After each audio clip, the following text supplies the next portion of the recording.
మూక పంచసతి ఇది ఒక మహిమాన్వితమైన స్తుతి కావ్యం. శ్రీ మూక శంకరేంద్ర సరస్వతి స్వామివారు ఆసువుగా కంచి కామాక్షి అమ్మవారిపై చేసిన పంచసతి అంటే 500 శ్లోకాలనే మూక పంచసతి అంటారు. ఆయన పుట్టుకతో మూగవారు.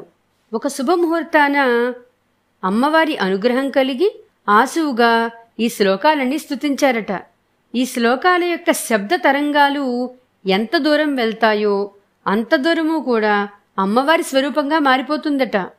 సాక్షాత్తు అమ్మవారి సమక్షంలో కూర్చున్నట్టుగానే అనిపిస్తుందట.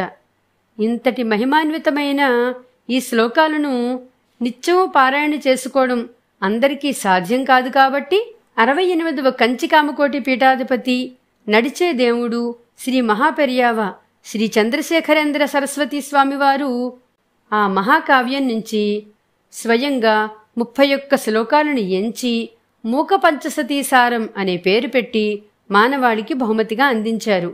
ఎవరైతే భక్తి శ్రద్ధలతో ఈ శ్లోకాలను నిత్యపారాయణం చేసుకుంటారో లేదా వింటూ ఉంటారో వారికి అమ్మవారి అనుగ్రహం తప్పక కలుగుతుందని ప్రతీతి. మూకసారం యొక్క విశిష్టతను తెలుసుకున్నాం కదా. 8వ శ్లోకం స్తుతి శతకం నుంచి 77. యస్యావాటి హృదయ కమలం. కామాక్షిమాత కౌసుమీ యోగ మార్గాన్ని అనుసరించే మహాయోగుల హృదయ కమలమే పుష్పవాటికగా చేసుకున్నదట. ఆమె పీఠం అనేక కమలపు పుష్పాల యొక్క మకరందపు చినుకులతో చల్లగా ఉంటుందట.